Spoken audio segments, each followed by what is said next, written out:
In this quick tutorial, I'll show you how to delete chats on Claude AI. If your chat history is getting cluttered, this is a simple way to clean it up. First, I'll open web browser and go to the Claude AI website.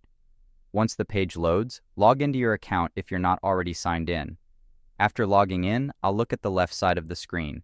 This is where Claude displays the list of my previous conversations. Each chat appears as a title in the sidebar. To delete a chat, I'll move my mouse over the conversation I want to remove. When I hover over the chat title, a small menu icon with 3 dots appears next to it. I'll click on those 3 dots to open the options menu.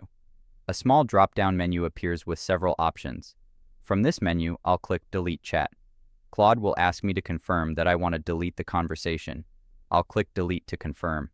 Once I do that, the chat immediately disappears from the sidebar, which means the conversation has been successfully removed from my chat history. If I want to delete more chats, I can repeat the same process for any other conversation in the sidebar. And that's it.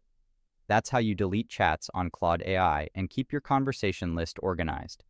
If you found this tutorial helpful, make sure to like the video and subscribe to the channel for more simple tech tutorials like this.